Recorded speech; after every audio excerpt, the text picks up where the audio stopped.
என் நெஞ்சில் குடியிருக்கும்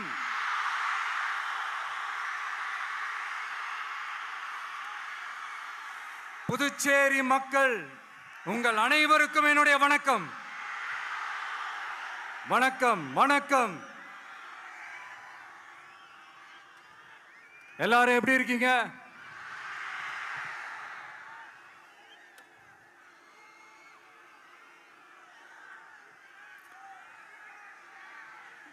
இந்த ஒன்றிய அரசுக்கு தான்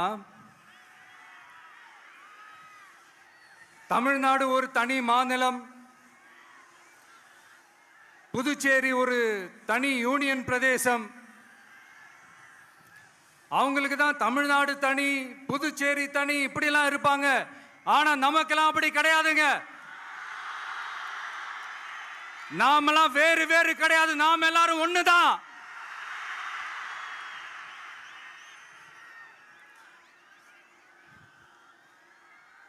தமிழ்நாடும் புதுச்சேரியும் தனித்தனியாக இருந்தாலும் நாம் எல்லாரும் ஒண்ணுதான். நாம் எல்லாரும் சொந்தம் தான்.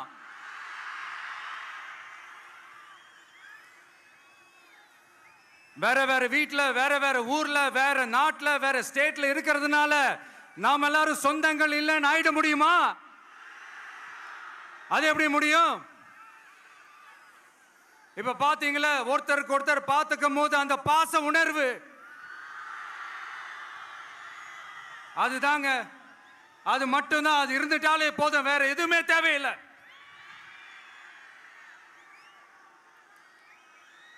அதனால தமிழ்நாடு, புதுச்சேரி, கேரளா, கர்நாடகா, ஆந்திரா மட்டும் இல்ல, உலகத்துல எந்த மூலையில நம்ம வகைரா இருந்தாலும் அவங்க எல்லாருமே நம்மளோட உயிர் தான். அவங்க எல்லாருமே நம்மளோட உறவு தான்.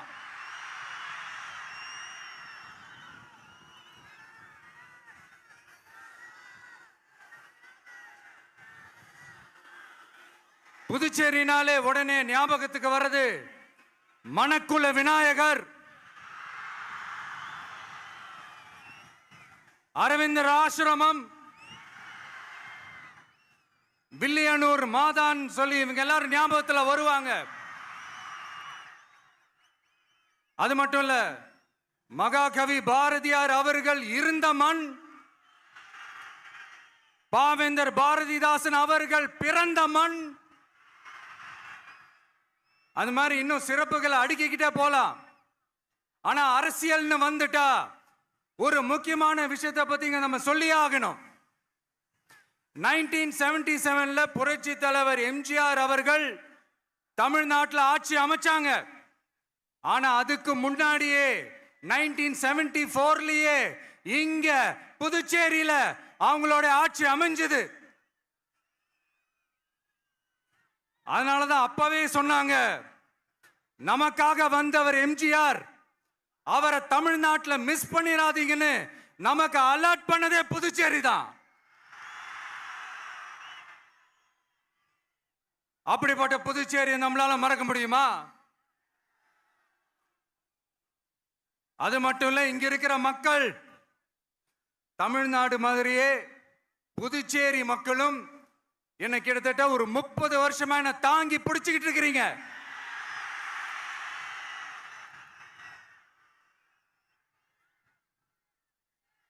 அதனால இந்த விஜய் தமிழ்நாட்டுக்கு மட்டும்தான் குரல் கொடுப்பான்னு நினைக்காதீங்க. அப்படி பண்ணாத தவறு. புதுச்சேரி மக்களுக்கும் சேர்த்து தான் குரல் கொடுப்பான். அது என்னுடைய கடமையும் கூட.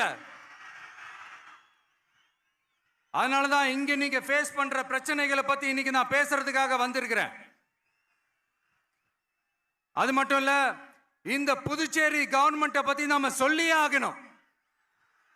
இது டெஃபினட்டா தமிழ்நாட்டில் இருக்கிற மாதிரி நம்ம திமுக கவர்மெண்ட் மாதிரி கிடையவே கிடையாது.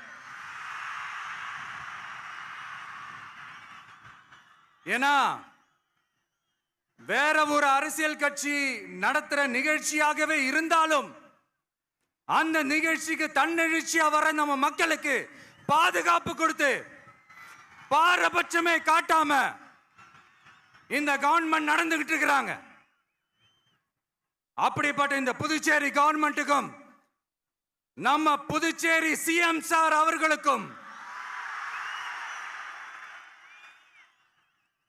இந்த நேரத்தில் என்னுடைய மனப்பூர்வமான நன்றிகளை தெரிவிச்சுக்கிறேன்.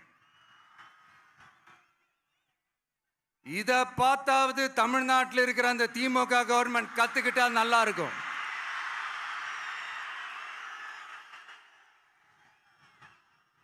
ஆனா அவங்க கத்துக்க மாட்டாங்க. பரவாயில்ல, வரப்போற எலெக்ஷன்ல 100% கத்துக்குவாங்க. அத நம்ம மக்கள் பார்த்துக்குவாங்க.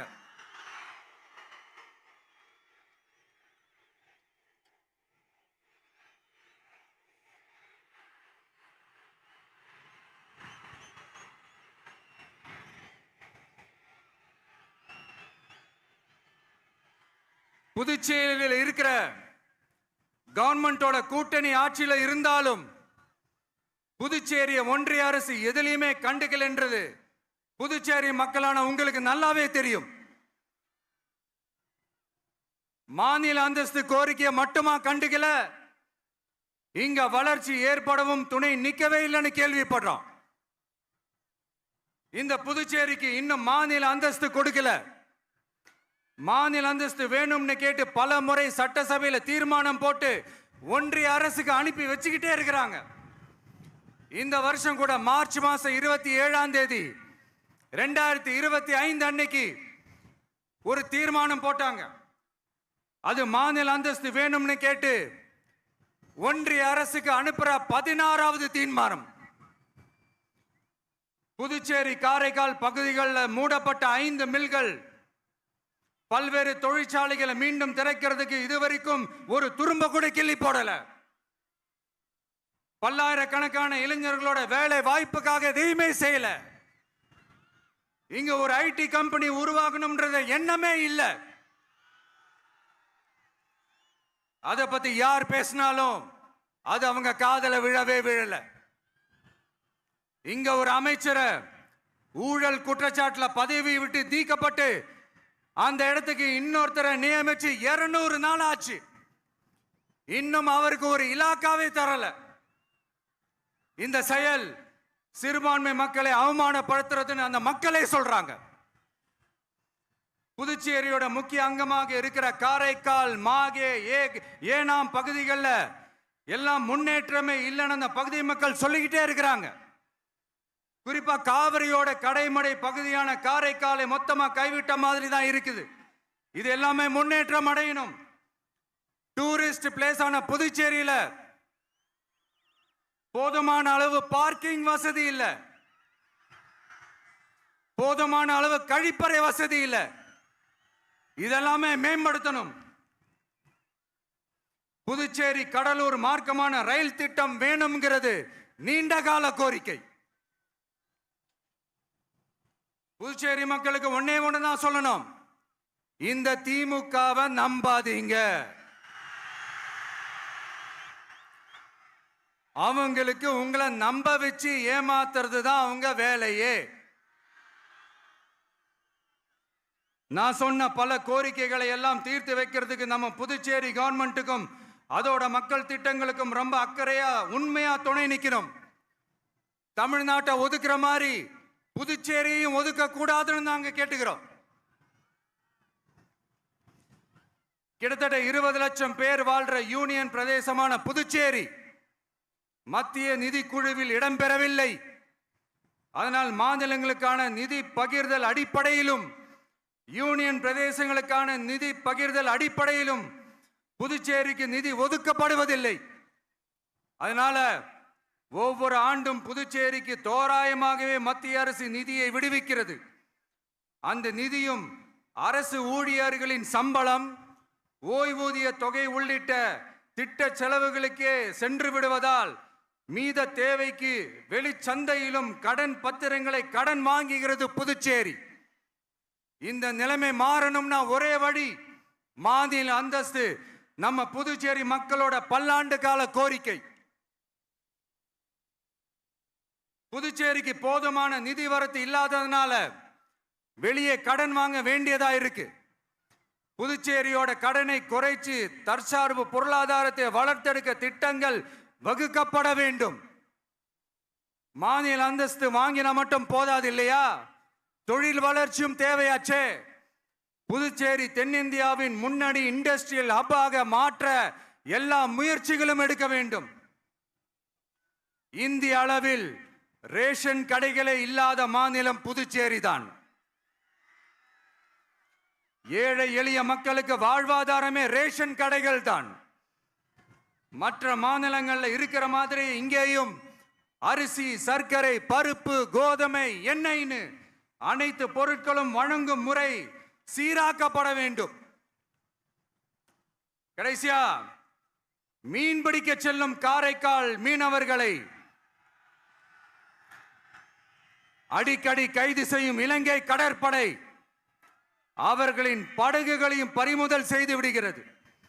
அதனால் நீண்ட போராட்டங்களுக்கு பிறகு அவர்கள் விடுவிக்கப்பட்டாலும் படகுகள் கிடைக்காததால் படு மோசமான நிலைக்கு தள்ளப்படுகின்றனர். இந்த நிலை மாற வேண்டும். நான் மறுபடியும் சொல்றேன், இந்த விஜய் புதுச்சேரி மக்களுக்காகவும் எப்பவும் துணை நிற்பான். வரப்போற புதுச்சேரி தேர்தல் களத்துல நம்மளுடைய தமிழக வெற்றி கழகத்தின் கொடி பட்டொளி வீசி பறக்கும். கான்பிடென்டா இருங்க, நல்லதே நடக்கும். வெற்றி நிச்சயம். மீண்டும் சந்திக்கும் வரை நன்றி, வணக்கம். மக்கள்